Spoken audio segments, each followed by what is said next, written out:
is still a kiss. A sigh is just a sigh.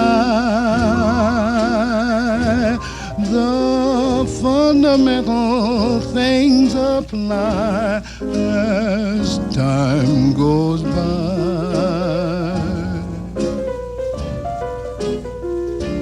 And when two lovers woo, they still say I love you.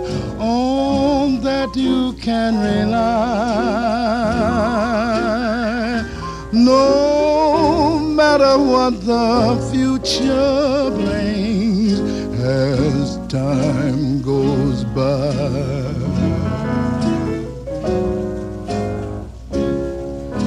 Moonlight and love songs are never out of date. Hearts full of passion, jealousy, and hate. Woman needs man, and man must have his mate that no one can deny. It's still the same old story. Las películas que hago no dan las respuestas, hacen las preguntas. Alejandro Amenábar. Según pasan los años, con Iliana Gómez Gavinosa.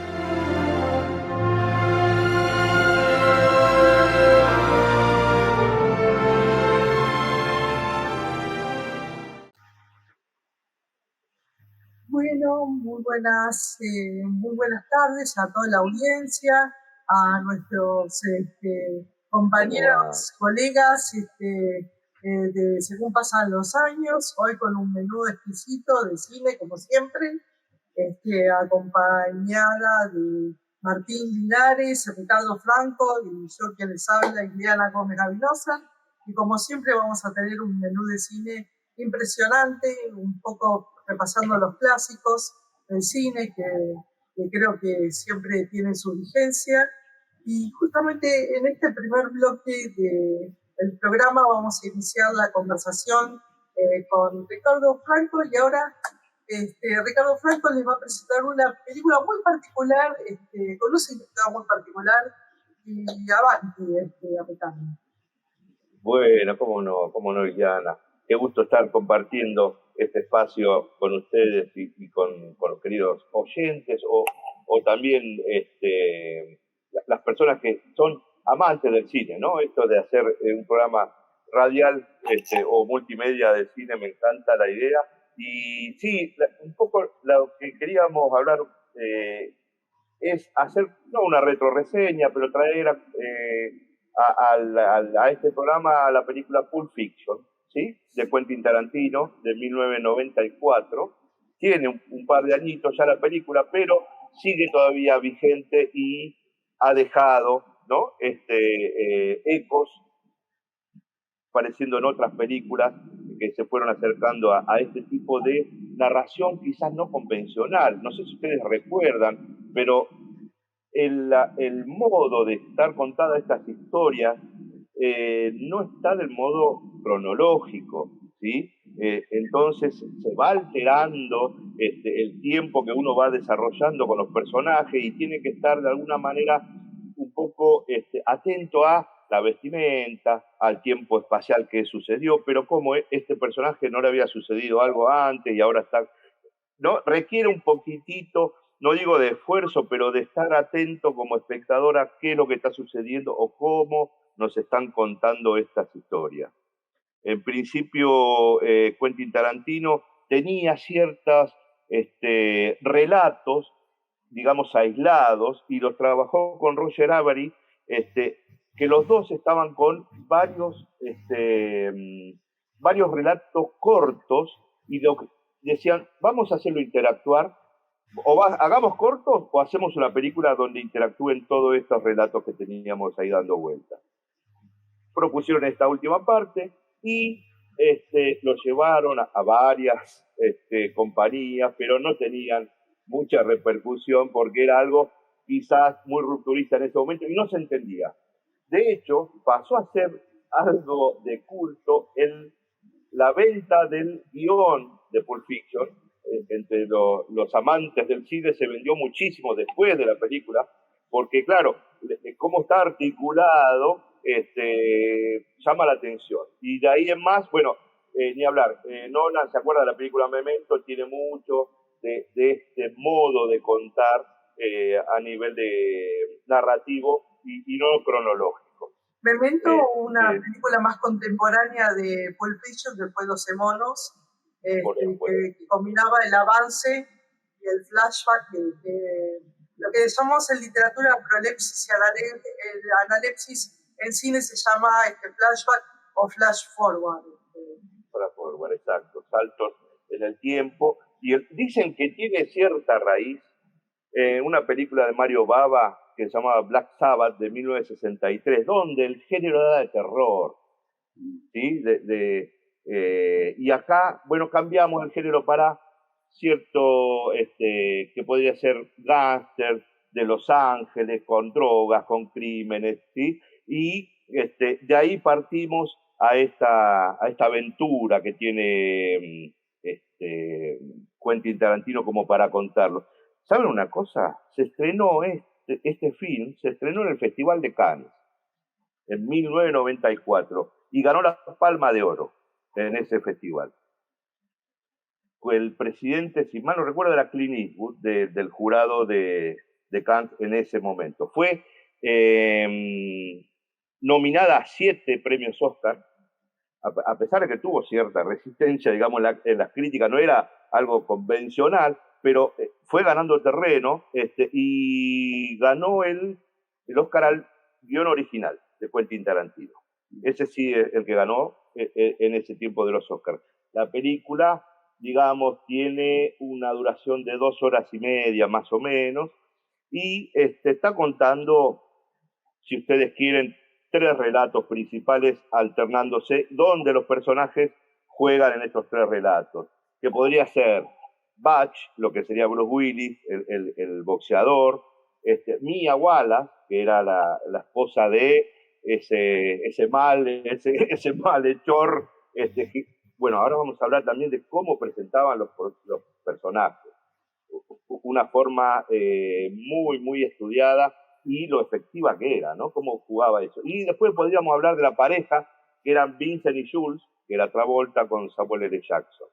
Que, a ver, eran 2 mafiosos, 2 matones, 2 asesinos, si quieren, pero se veía como la trastienda, ¿no? El día a día, de qué hablan estas personas antes de emprender sus roles de trabajo, ¿no? Porque en definitiva se dedicaban a eso.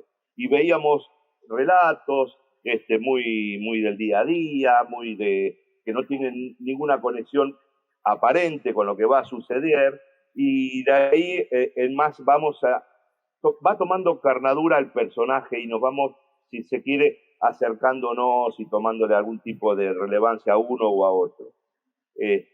Creo que tiene varias escenas emblemáticas en la historia del cine. No sé ustedes cuál recuerdan, alguna en particular que les llama la atención. ¿Tienen alguna fijada en mente de esta película de Pulp Fiction? Yo, buenas noches. Antes que nada, yo tengo 2 favoritas por sobre todas las demás. Una es la escena de baile, ¿no? Sí. Siempre me pregunté por qué motivo se lo considera tan buen bailarín a John Travolta, porque la verdad que los pasos son bastante básicos, voy a decir. Pero no importa. Hay un backstage que está Tarantino, no sé si lo recuerdan, bailando alrededor y le va tirando el nadador, y van cambiando. Exacto, es hermoso. Fantástico. Sí, y de hecho, al día de hoy se siguen organizando campeonatos de copia de esa escena, ¿no es cierto? Se hacen en distintos lugares del mundo. Y una escena que realmente me pareció impactante para el momento, sí. Creo que me llevó, creo que la única película que me había, que también es más o menos de esa época, que me había hecho poner mal en la escena, es la escena de la sobredosis, que me recordó mucho a las escenas de Trainspotting, por ejemplo, ¿no? Esa cuestión que a uno lo dejan sin aliento, ¿verdad? Sí, eso lo recuerdo.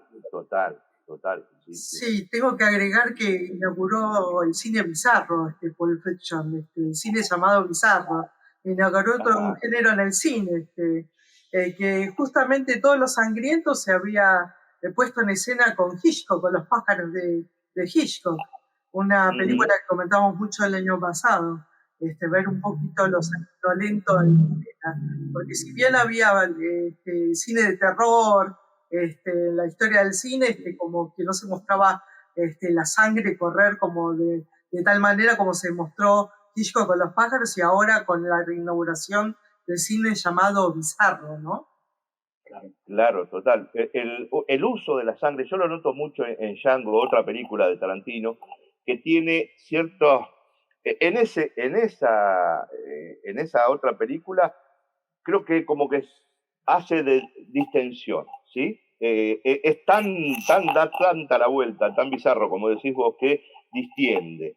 En este caso era más cruda, si se quiere, más visceral las escenas, ni hablar la que hablaba de Martín de Mia Wallace cuando tenía esa sobredosis, había que darle un shock de adrenalina, una terrible, terrible. Y esa escena, si les parece, si la recuerdan, después si podemos por ahí va a ir apareciendo en el programa, está hecha dentro los recursos, los planos de esta película son bastante elementales, pero en esa está llegando el auto con Travolta trayéndola a ella, con Vincent Vega trayéndola a Mia en sobredosis, la entra en la casa y de ahí en más es cámara en mano, que Tarantino va recorriendo y el fuera de campo, los gritos, buscar el manual, que tenía que buscar algo de medicina como para salvar a este personaje, todo el apuro, y es como el encierro, el agobio y el apuro se siente muchísimo por esta sensación de cámara en mano, y uno va persiguiendo al personaje mientras va corriendo por dentro de la casa buscando material para salvar a Mia, ¿no? Y la escena del baile en ese Jack's Rabbit Slim era una cafetería, ¿no? Que uno va ahí, pero está hablando también de cine dentro del cine, porque ahí hay muchos, los camareros, digamos, son todos personajes de cine, ¿no es cierto? Ahí encontramos hasta puestas en escena, no son mesas convencionales, hay partes de autos, de vehículos, y hasta, si uno quisiera, el personaje de Travolta ya podría ser uno de los meseros, por lo despionesado por la noche, o por Gris, ¿no? Como estereotipo de... Claro, como personaje dentro del cine, ¿no? Exactamente como pasó con con Berman, mejor pronunciado. Exacto. Una autoparodia del personaje de Batman por parte de Michael Keaton, muchos años después.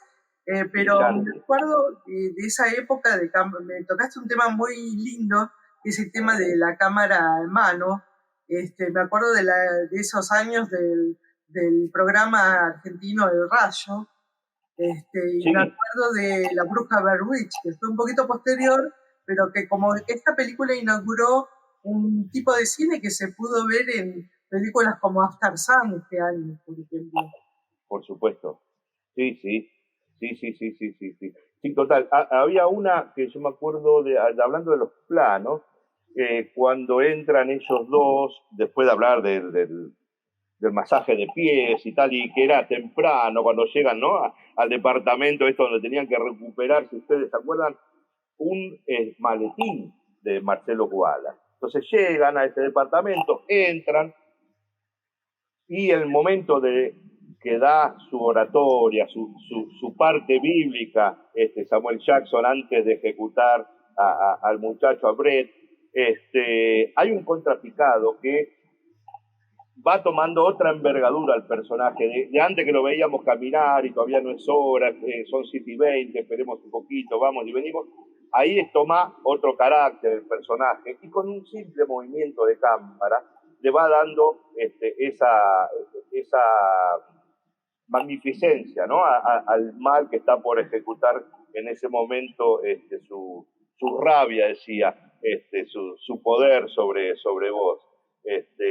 Esas escenas, ¿no? Donde todo esto está está lo fortuito, está lo casual, está lo milagroso también, porque en un momento ellos dicen que, Samuel Jackson entiende que ahí sucedió un milagro. Deberíamos haber muerto y cuando sale otro muchacho que estaba en el departamento y dispara contra ellos, les pasan todas las balas por al lado y no los tocan en ningún momento. Y ahí es donde también hay cierta redención de los personajes, van encontrando ciertos alivios y al momento final, no sé si ustedes recuerdan, porque hace como un recorrido la película que comienza con un asalto en una licorería, en una cafetería y termina también ahí. Sí, incluso está el personaje de Tim Roth, ¿no? Exacto, sí. Sí. Exacto. Sí, sí, sí. Era asaltante, justamente. Claro, con Amanda Plummer, creo que es la pareja Honey Bunny que están ahí, ellos dos inquietos porque van a hacer el asalto y acá no va a pasar nada, y se topan con estos dos mafiosos que están queriendo salir, ¿no? de eso. Travolta no, Travolta no quiere salir. Sí, Samuel Jackson, al hacer alusión a que no era el día de ellos, ese milagro, que no murieron, dice, tomá la billetera, pero yo me dejo todo acá, se deja robar, no lo asesina a Tim Roth y a su novia, y diciendo que, bueno, mi día con la mafia ya han terminado. A ver, la película, ¿qué costo? Miramax puso el dinero para esta película. ¿Saben cuánto puso? $8 millones para ese momento, sí, pero la gran recaudó más de $200 millones. Fue una apuesta muy, muy buena, pero casi todo se lo llevó Bruce Willis, porque era la máxima figura. Venía Bruce Willis de, Luz de Luna, fue en televisión, claro. Sí, después venía de Duro de Matar. Había hecho, varias películas, pero era una mega estrella en ese momento y aceptó hacer esta película por muy bajo cachet, porque se imaginará que no daban los presupuestos para todo esto. En ese momento nada instalado Samuel Jackson, una Uma Thurman también poco conocida, y la repercusión fue fenomenal en taquilla y en crítica, y en premios ni hablar. Sí. Hay una escena... Sí, perdón. Me acuerdo de Uma Thurman en Kill Bill y me pareció otra película de Tarantino, también una cumbre del cine bizarro, y me pareció un logro por parte de ella los personajes, ¿no? Una actriz de primera. Ella venía de Deseo y Decepción con Richard Gere y Kay Basinger. Claro. Era muy joven, ella se hizo famosa con esa película del 91, 92, así con un recorrido muy lindo hizo en el cine. Sí, por supuesto, y con personajes que han quedado, ¿no? Muy, muy, muy marcados. No sé si ustedes recuerdan, por último, para terminar un poquitito con esta reseña, porque se ha hablado muchísimo de Pulp Fiction y se puede seguir hablando mucho tiempo más, porque ahí, la banda sonora es unos hallazgos yo no sé a dónde está, ¿sí? Como que no encaja esa canción en ese tiempo de película, pero los mete Tarantino tan exquisitamente que funcionan. Y uno quizás diría, no, acá no tiene que ir este rock o este twist, hay bandas, hay exquisitas canciones que tiene esta película, y ese también fue un interesante impacto comercial, porque ese CD, ese cassette, ese álbum paseó por todas las casas. Y ahí... Es el recupero gigante que hace de un tema de Chuck Berry que prácticamente no había tenido rotación, que es You Never Can Tell, y que pasa a ser prácticamente el tema favorito, ¿no? En esa banda sonora, que había sido un tema que había pasado prácticamente desapercibido detrás de Johnny B. Good y todos estos grandes éxitos de Chuck Berry. Y esa película es como que lo reposiciona, ¿no? Y queda marcada a fuego, con esa escena del baile del twist, donde medio en broma el personaje de Travolta dice, alguna vez gané un concurso de baile, ¿no?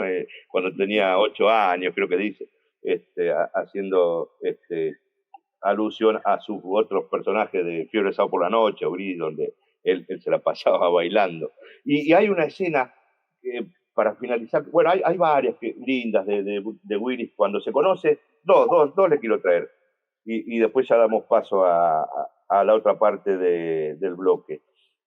Cuando se cruzan Bruce Willis con Marcellus Wallace hasta ese momento lo estábamos viendo, que era el mafioso, recordemos, lo estábamos viendo siempre de la nuca, la espalda, no le veíamos la cara, ¿sí?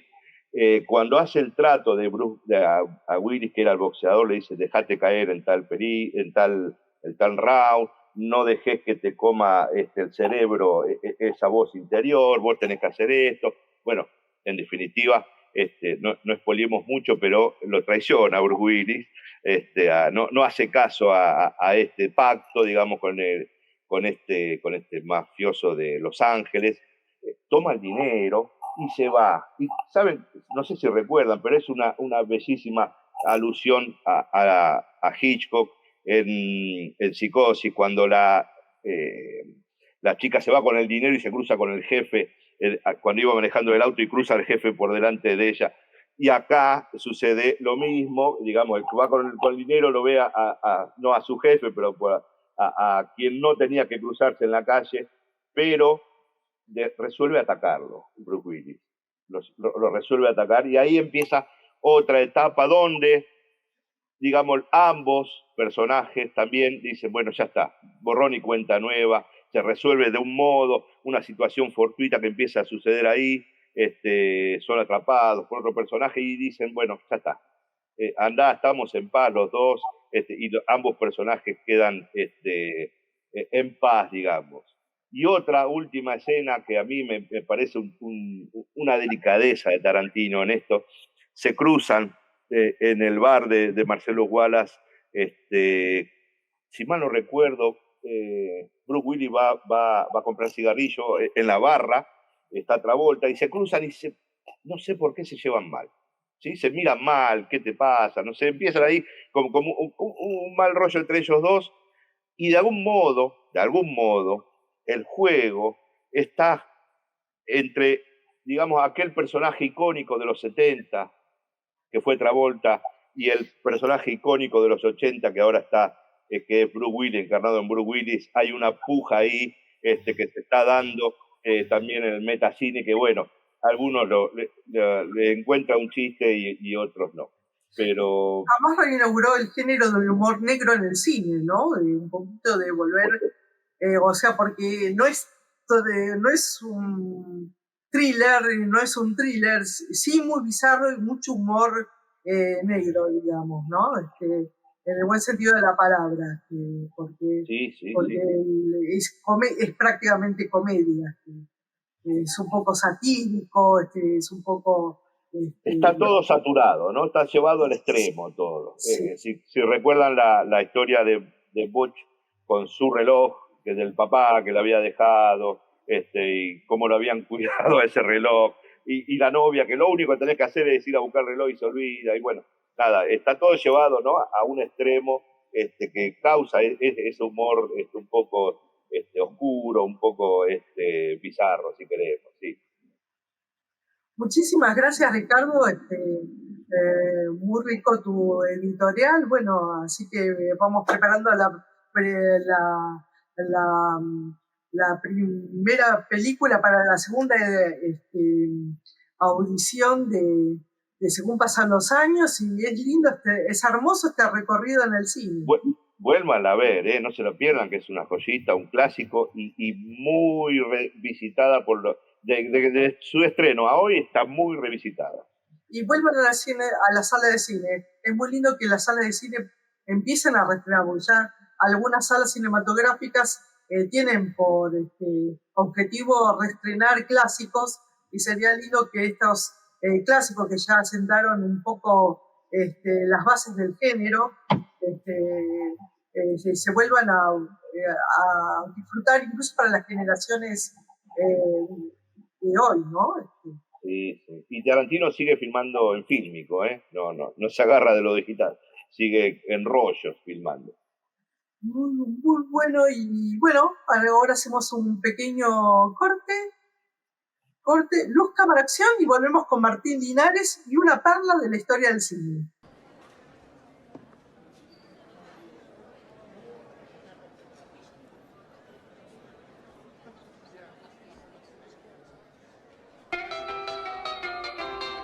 It was a teenage wedding and the old folks wished them well.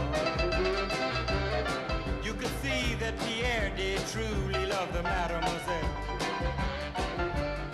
And now the young monsieur and madame have rung the chapel bell. C'est la vie, say the old folks, it goes to show you never can tell. They furnished off an apartment with a two-room robot sale. The coolerator was crammed with TV dinners and ginger ale. But when Pierre found work, the little money coming worked out well. C'est la vie, say the old folks, it goes to show you never can tell. They had a hi-fi phone, oh boy, did they let it blast. 700 little records, all rock, rhythm, and jazz. But when the sun went down, the rapid tempo of the music fell. C'est la vie, say the old folks, it goes to show you never can tell.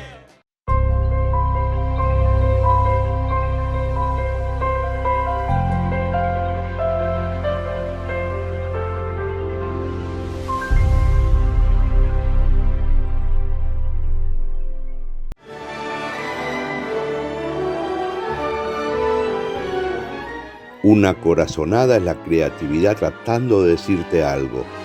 Frank Capra.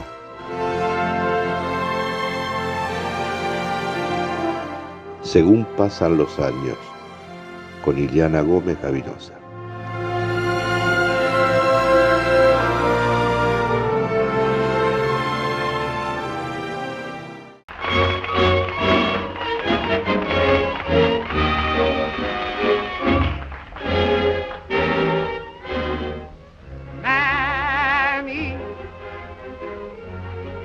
Mammy, the sunshine beats, the sunshine's wet, but I know where the sunshine's best. Mammy, Mammy, my heartstrings are tangled around Alabama. I'm a-coming. Sorry I made you wait. I'm coming. I hope and trust I'm not late. Mammy, Mammy, I'd walk a million miles for one of your smiles. Oh, my Mammy, oh, Mammy, my little Mammy. The sunshine beats, the sunshine sweats, but I know where the sunshine sets. It's on my Mammy I'm talking about, nobody else's. My little Mammy, my heartstrings are tangled around Alabama. Mammy, I'm coming. I hope I didn't make you wait. Mammy, I'm coming. Oh, God, I hope I'm not late. Mammy, don't you know me? It's a little baby. I'd walk a million miles for one of your smiles. Oh, my Mammy.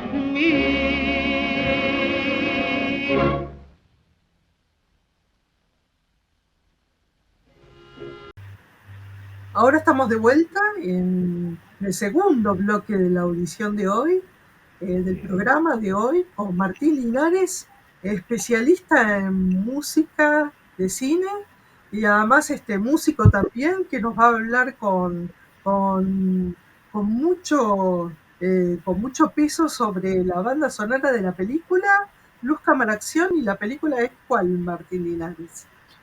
La película es de Jazz Singer, ¿sí? El cantante o el cantor de jazz, si se quiere. Pero ¿qué pasa?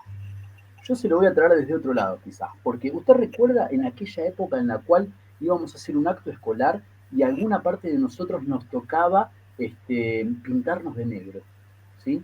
Porque probablemente nos tocaba el rol del mazamorrero, ¿sí? ¿Se acuerda del vendedor de velas? Supongamos una cosa así. En Estados Unidos hubo durante muchos años, y esto tiene que ver con la guerra de secesión que ganaron los del norte, ¿no es cierto?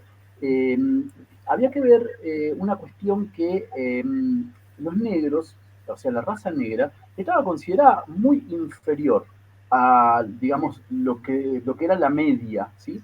Entonces, prácticamente se los trataba de una forma abusiva y prácticamente como animales, hay que decirlo.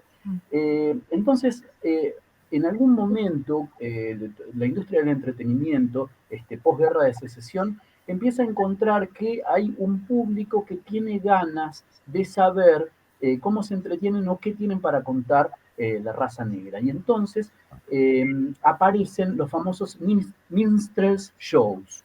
¿Sí? Un minstrel show es básicamente un hombre blanco pintado de negro, ¿sí? Con la cara blackface, ese sería el nombre que se utiliza, es pintada a puro corcho, y esas representaciones de los minstrel shows tienen que ver con lo que la raza blanca suponía que eran los elementos básicos de la cultura afroamericana y cuáles eran sus divertimentos y sus formas de baile y todo eso. Estamos hablando del año, estamos hablando del año. Y a partir del 1840 ya eso se empieza a ver cada vez más fuerte y no va a desaparecer hasta 1960. Es todo un periodo muy amplio en el cual va teniendo sus matices. Ustedes van a ver que hacia los años 40 digamos, la raza negra empieza a generar sellos discográficos que son cada vez un poquitito más importantes y muchas veces tiene que ver con que los músicos blancos llevan esa música tomada de la cultura afroamericana y los graban en unas versiones más edulcoradas y demás, pero antes de llegar a todo esto, se trata de una curiosidad, ¿no es cierto?, de ver probablemente cómo se comportan ellos, pero para ver cómo se comportan ellos, lo necesario no es traerlos a ellos, y sigo hablando de la raza negra de esta forma despectiva porque es como se veía en esa sociedad, sepan disculpar, pero ¿por qué? Porque en caso de traer a la población negra lo que se suponía era que iba a haber atentados a las buenas costumbres, ¿sí? Porque la sociedad blanca no estaba preparada para las monigotadas, y lo digo así porque es uno de los términos que se utiliza, y por ende la mejor forma que se encontraba era la de los artistas blancos tomando ese rol, ¿verdad? Y si yo le dijera que, por ejemplo, un nacido en Lituania, ¿sí? Que todavía era lo que sería la Unión Soviética, en pleno siglo XIX, llegó y descontroló por completo lo que sería la forma estadounidense de ver la música, porque en The Jazz Singer, película de 1927, primera película que tiene sonido sincronizado, no solo en las canciones, sino también en partes de los diálogos, que dicho sea paso, le voy a decir que solamente 2 minutos, ¿sí? Son de diálogos, este lituano llamado Asa Joelson, ¿sí? Que había tomado todas las costumbres que fue encontrando cuando su padre, rabino él, lo trajo justamente desde Lituania, de la ex Unión Soviética, y se hizo llamar Al Jolson. Ojo, su apellido era Joelson y él se hizo llamar Al Jolson. No confundir con Al Johnson, que sí fue un emblemático músico de jazz de los años 30. Bueno, resulta ser que Al Jolson encontró la beta. The Jazz Singer era una obra teatral que se había venido representando en muchos lugares y como el caché era muy elevado, decidieron buscar y no pararon hasta dar justamente con un hijo del rabino que su padre rabino quería que fuera rabino como él, tal cual fue su historia, ¿sí? Entonces le vino bárbaro porque le cerró como anillo al dedo, porque nuestro querido Asa, no había querido ser rabino y había utilizado todas las técnicas vocales que le había enseñado su padre para hacer música de vodevil. Entonces, cuando se hace la filmación de esta genial película, esta gran película, que es la primera que tiene el sonido sincronizado, tal cual les decía, Al había venido preparando todo este espectáculo que ya iba variando del minstrel show a una cuestión que quizás era una suerte de compendio, de danza, y quizás ya con un poco más de estudio acerca de la cuestión afroamericana que hasta ese momento no había sido tenido en cuenta. Así es que cuando sale esta película, lo más impactante no fue que cantara, lo más impactante fue una escena inmediatamente después de cantar, en la cual él tiene una conversación con su madre, ¿sí? Y entonces, en ese acercamiento aparecen los ojos gigantes de la gente, porque más allá de los títulos de las cartillas esas que aparecen entre escena y escena, se estaba escuchando hablar una persona por primera vez en el cine. ¿Y cómo se llama el tema musical famoso de esa película? ¿Cómo se llama? Hubo varios, pero yo elegí quedarme con Tut Tut Tutsi, ¿sí? Que es uno de los temas que en realidad lo que trae es una historia de amor, y lo que habla el cantante es que ese tren que la aleja, y utiliza mucho las onomatopeyas, ¿no? Porque dice, the chuchu train, ¿sí? El tren que hace chuchú me está alejando, pero Tutsi, no llores, él está hablando a su Tutsi, ¿no? Y en algún momento le dice, estate atenta al correo, porque yo jamás fallo, dice, si no recibís una carta es porque estoy en la cárcel, ¿sí? Eso es lo que dice Tutsi, pero lo significativo y probablemente la frase icónica que ha quedado gracias a esta película de Jazz Singer es lo que dice Al Johnson cuando va a comenzar esa representación en la película, que dice, pero por favor, no se asusten, todavía no han visto nada. Y ese era su latillo, su muletilla que va a utilizar en distintas películas y en distintas presentaciones, porque una vez que The Jazz Singer sale a la venta, es un éxito magnífico, que también no solo recupera el dinero invertido, sino que también se vuelve una suerte de ícono del cine. Va a tener otros roles muy importantes, pero que siempre tienen que ver con la esencia de lo que fue presentarse en The Jazz Singer.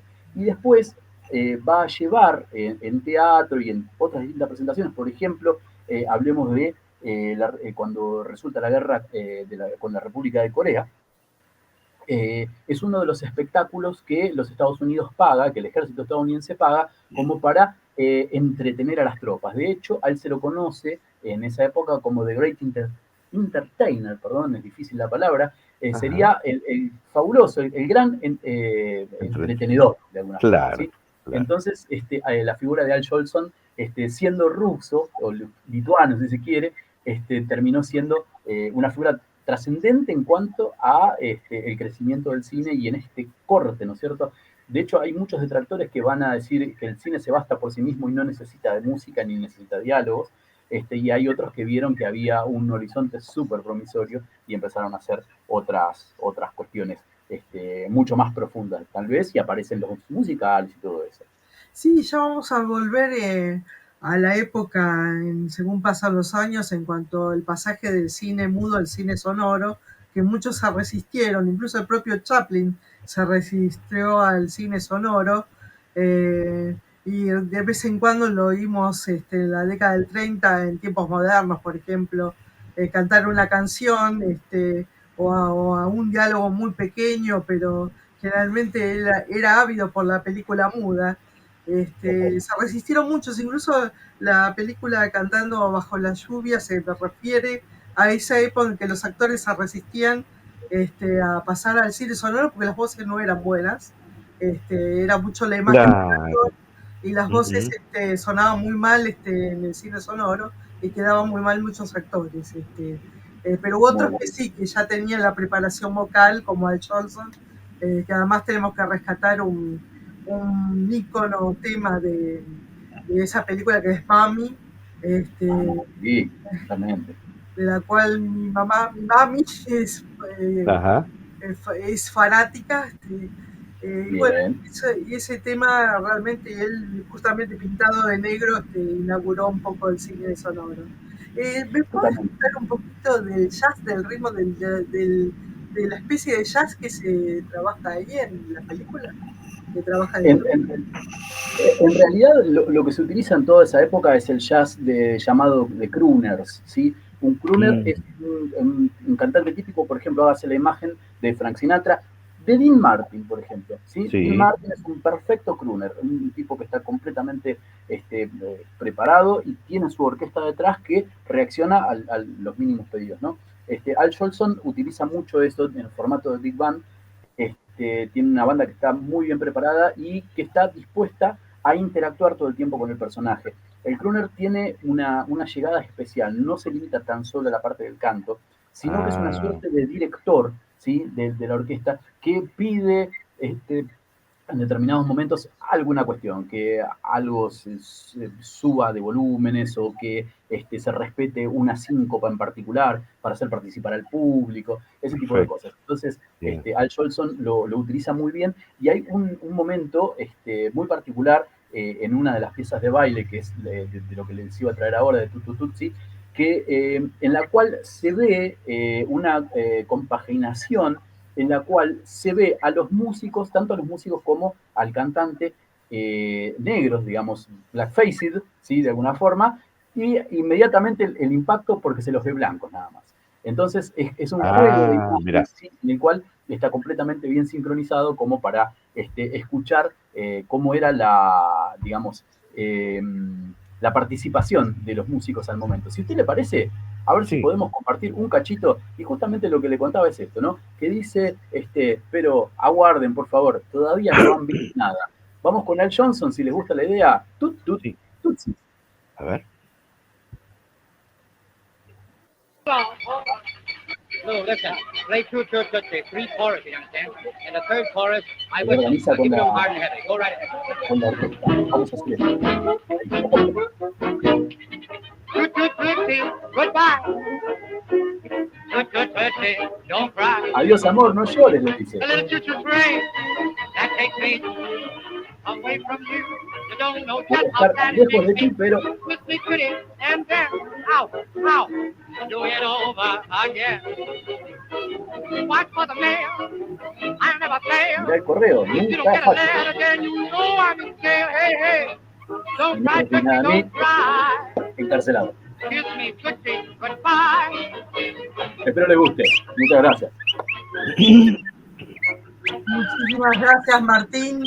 Y bueno, nos veremos la semana que viene con Martín y con Ricardo. Ahora vamos a dar al final a esta audición de cine con una entrevista a nuestra querida Patri Mengui y mucho para retomar más adelante de estas dos perlas que tocaron, cuyo tema tocaron hoy Ricardo y Martín. Así que muchísimas gracias, una felicidad y nos estamos viendo. Y luz, cámara, acción.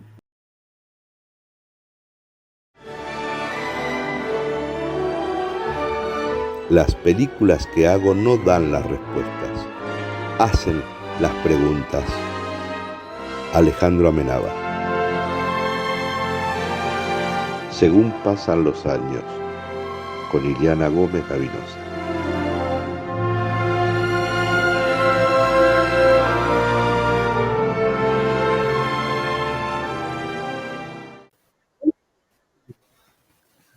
Buenas tardes, Patricia. Estamos grabando la segunda etapa de la segunda audición de Según Pasan los Años por Hipervínculo Radio. Hoy estamos reunidos todos los de Según Pasan los Años con Patricia Mengui. Patricia Mengui es una dibujante, artista plástica, por supuesto una gran animadora, una gran referente en este momento del cine de animación argentino y además integrante y miembro del colectivo Rama, Red Argentina de Mujeres de la Animación.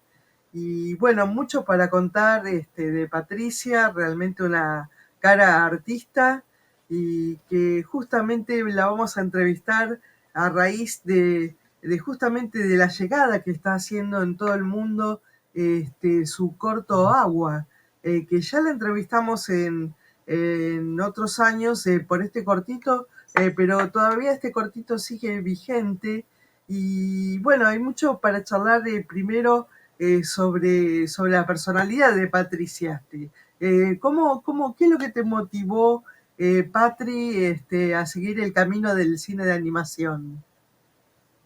Mira, yo vivo en Avellaneda y siempre tuve, lo conté hace poco, al conocer la escuela de animación, que es el Instituto de Arte Cinematográfico, siempre tuve ocultas las ganas de hacer algo en animación. Solamente lo revelé hace poco a alguien y un día tenía 50 años y empecé de grande la carrera por Vaca de Humahuaca y lo logré.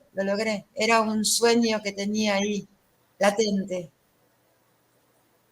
Sí, y bueno, y transitaste el camino del cine de animación y, y luego, Ojo, debo decir que en el IDAC, además de aprender mucho de animación, aprendes muchísimo de cine. sí, Eso hay que resaltarlo y recalcarlo.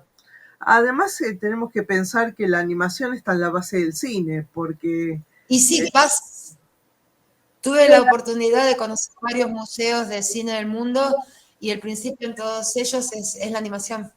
exactamente. Y ¿cómo estás encarando ese lenguaje tan personal? Porque tenés un estilo muy característico, además Oh, porque sos dibujante, ¿no? Sos dibujante, vamos a hablar de la paleta de colores, de cómo componés la imagen para hacer cine de animación.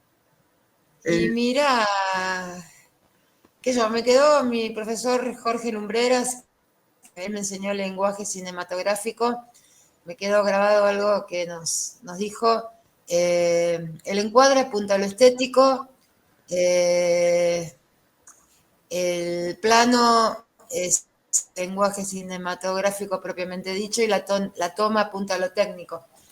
Él nos enseñó mucho a construir y bueno, el color, qué sé yo el color al principio, digo, lo intuía, pero yo soy o puro color, mucho color, o monocromática en las cosas que suelo hacer. Tengo por ahí esa dicotomía, ¿viste? Mucho color o poco color. y además de la composición de imagen, los temas que tocas, porque cada contenido pide su forma. Agua pidió el corto Agua, que ya vamos a mostrar imágenes, fotogramas del corto de Patricia. Este contenido pidió una forma, un lenguaje, una manera de expresarse, y después vamos a hablar de los temas que tocas en tu cine de animación. Mira, básicamente los temas que toco fundamentalmente son cuidado del medio ambiente. Desde que era chiquita, mi maestra Nilda presenta a hablar de ecología, que era algo relativamente nuevo. Me quedó eso de que en algún momento la naturaleza se iba a cobrar el daño que el hombre le estaba haciendo. Básicamente los temas que trato son cuidado del medio ambiente, bueno, cambio climático que está tan en boga en estos años y derechos humanos en la amplitud del tema. ¿Y por qué el cine de animación y no el cine o el live action? ¿Por qué, Sí, claro. por qué Abnegados, guerreros urbanos avanti, y empezó como una evocación de las inundaciones de mi infancia. Mi casa de Crucecita en Avellaneda se inundaba por sudestadas. El título de trabajo es Lembranzas de la Sudestada. Después, bueno, viendo todo el cambio, lo llevé a Agua, porque muy presente del corto, si bien no se lo nombra, pero el protagonista es él, si se quiere, el nene que está subido sobre la mesa. Y para mi prima Claudia era una fiesta porque nunca nos hacían barquitos de papel, mi papá, mi abuelo, mi tío se ponían las botas, la ropa de agua, hacían compuertas para que no entre el agua.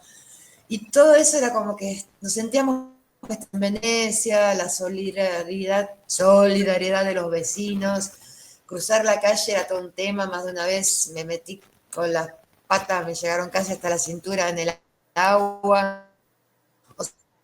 Sí, y bueno, y qué pasaje o qué diferencia hay entre el dibujo, así, la ilustración tu trabajo como ilustradora y tu trabajo como animadora? Mira, yo aprendí mucho en la escuela, sí, parte de Rama, Alicia Coria, Jorge Lumbrera, los nombro casi todos porque Liliana Agüero, me enseñaron muchísimo, aprendí muchísimo con ellos. Yo siempre dibujé, pero a veces, viste, ahí paraba, y bueno, después de esto es como que hice eclosión. Y bueno, mis compañeros me ayudaron mucho al principio en la preproducción a pasar el limpio de los me facilitó mucho todo. Guille Rizzo, Diego Moreno, Leonardo Benseñor, me ayudaron mucho en todo, ¿no? Obviamente Isabel fue ahí como, una vez perdí el material y me dice, andate abajo a tomar un café. Y estuvo media hora y me lo encontró, ¿viste? Tuve 1000 dificultades en el camino.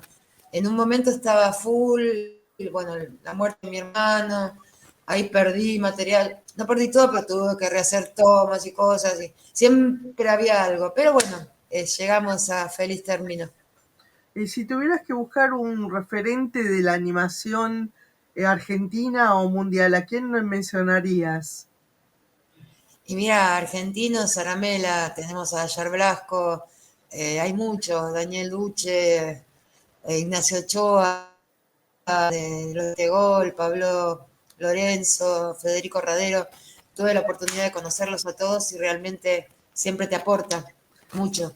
Y extranjera, bueno, en principio Bill Plimpton, que lo tenía como, nos mostraban en las clases sus cortos y cuando tuve la oportunidad de conocerlo y lo vi, una cosa enorme, lo primero que le dije fue, oh my God, me salió eso.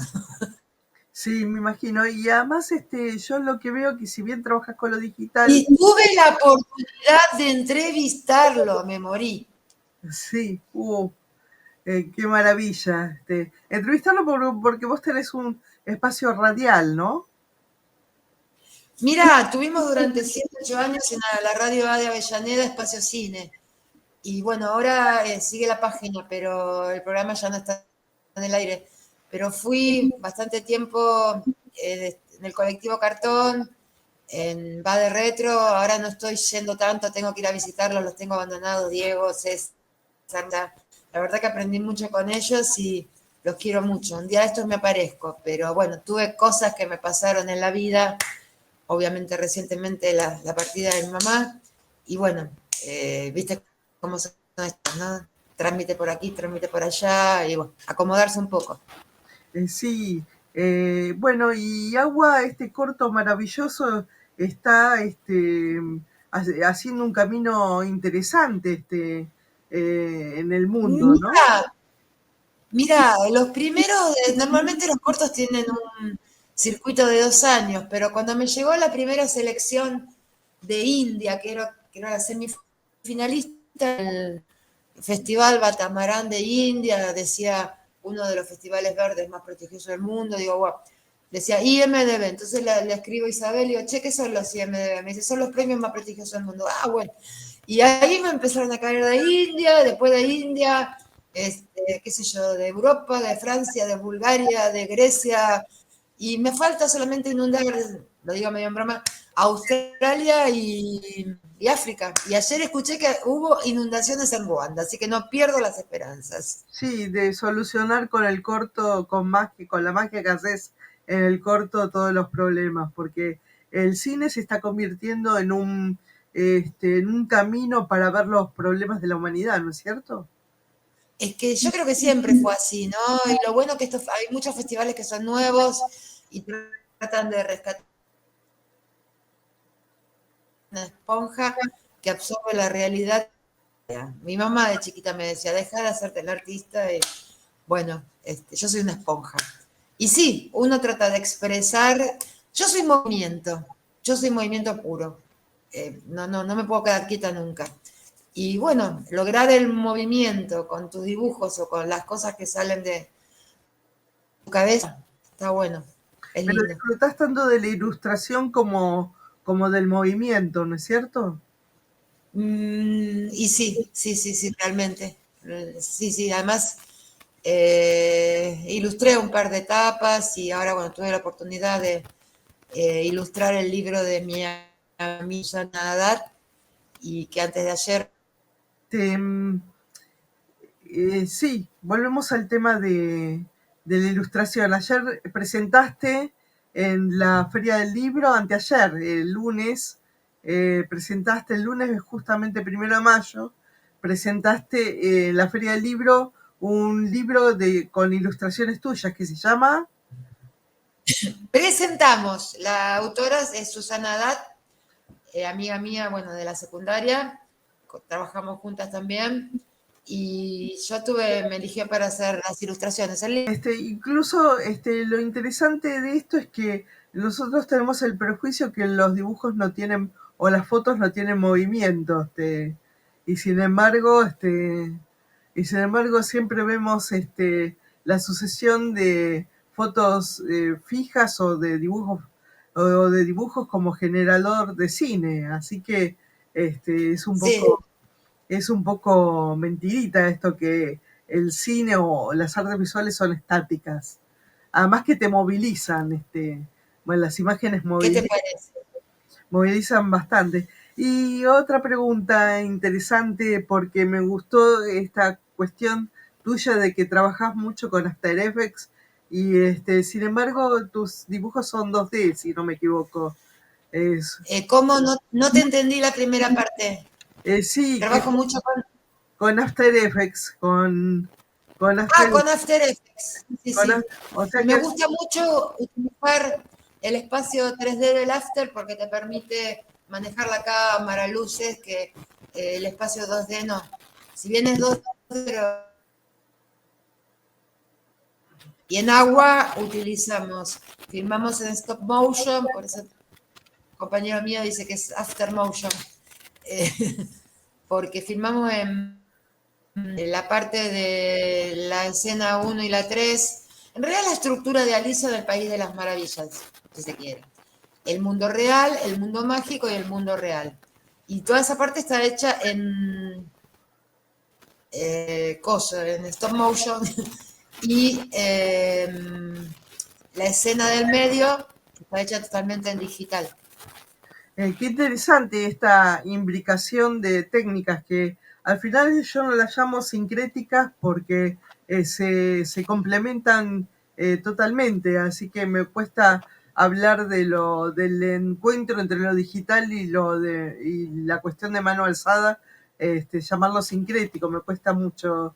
Yo Porque no me había dado cuenta de eso. En realidad, viendo y empezando a hacerlo, como que, bueno, también Lorena Colmenero, un gran aporte en mi digamos que lo fuimos buscando, y si bien los escenarios de la toma 1 y 3 están filmados en stop motion, la animación es cutout digital.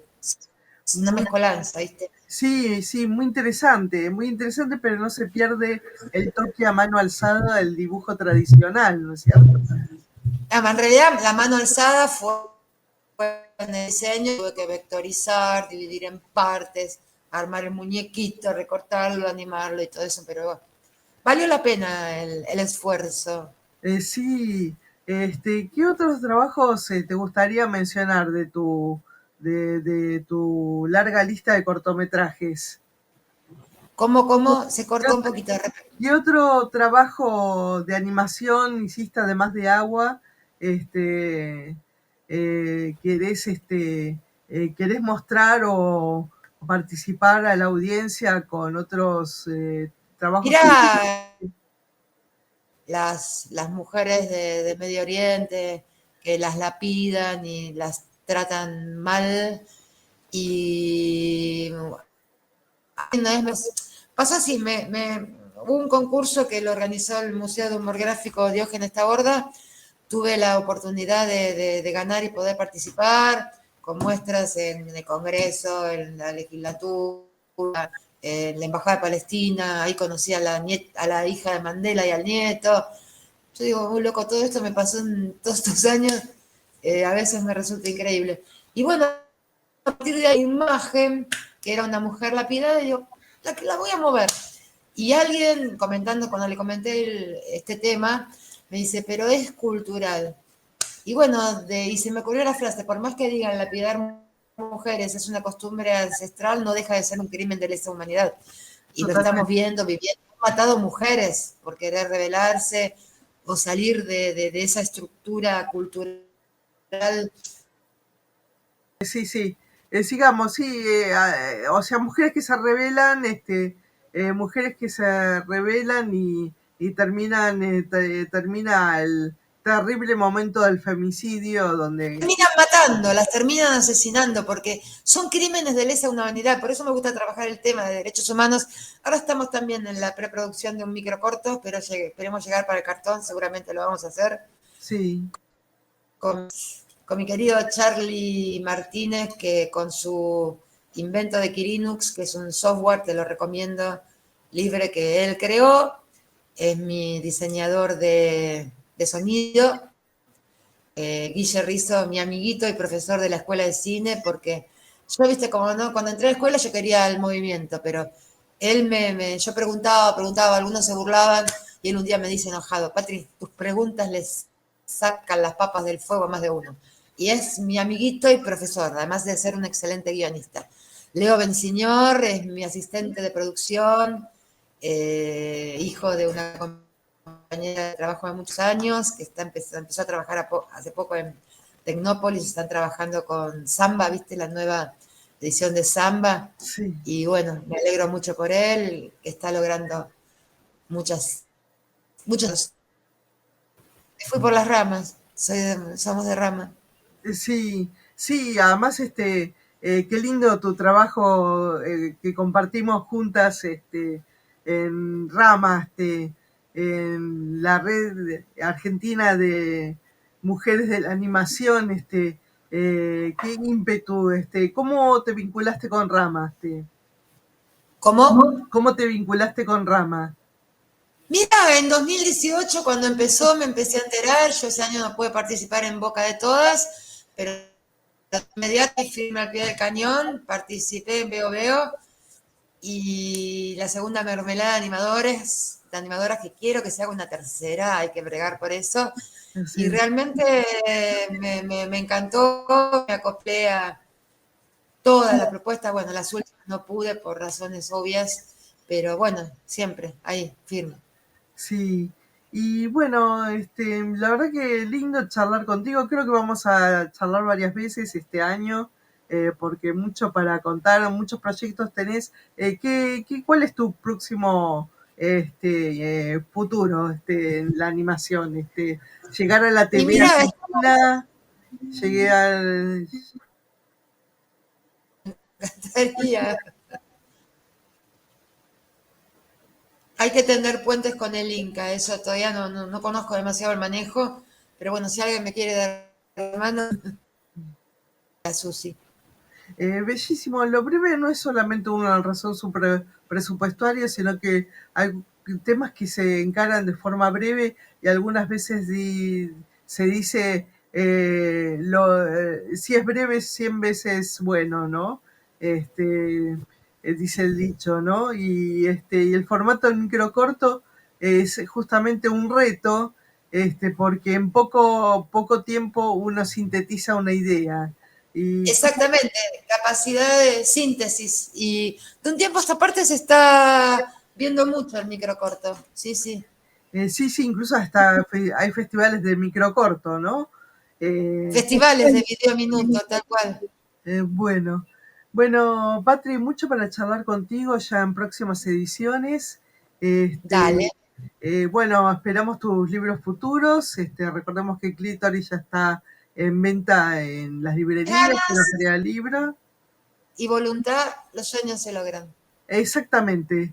Y justamente le deseamos toda la suerte del mundo y que Agua siga caminando y siga haciendo los ciudadanos unidos urbanos de Avellaneda. No. Abnegados guerreros urbanos avanti, porque cada vez que veo la imagen de una inundación, ves a la gente que está metida con las patas hasta la cintura en el agua y pierden cosas.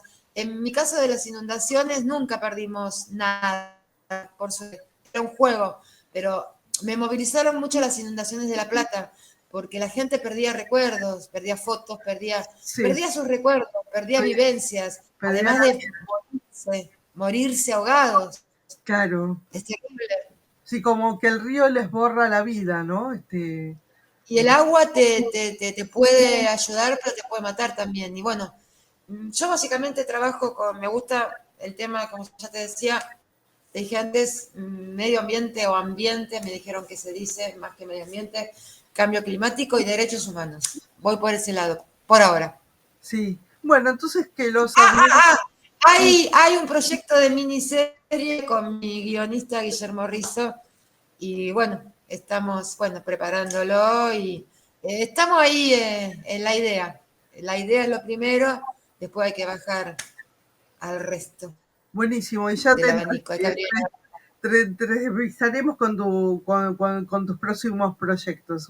Un placer. Bueno, Ile, vos también sos una entusiasta y siempre estás participando y haciendo muchas cosas. Y pendiente de todo, eso te lo agradezco. No, y me alegro de estar con mi amiga Patricia Mengui, que nos hicimos amigas enseguida porque tenemos muchas cosas en común, el hecho de ser ilustradora, de estar en Rama, Vos me conociste por la radio de Avellaneda, antes de Rama y de todo eso. Ahí nos conocimos, empezamos a tener contacto. Sí, ahora que me lo decís, tenés razón. Tenés toda la razón del mundo. Así que, bueno, Patri, mucho para charlar en lo futuro y bienvenida al espacio de Según Pasan los Años. Ya eres una persona llegada ya al espacio porque ya te entrevistamos en otra ocasión y en algún momento te vamos a pedir que nos des una charlita sobre cine de animación. ¿Qué te parece la idea? Justo. Avísame antes así me pongo a estudiar, pero bueno, ya sé. No tenés que estudiar nada, sabes todo. Bueno, un abrazo. Un abrazo.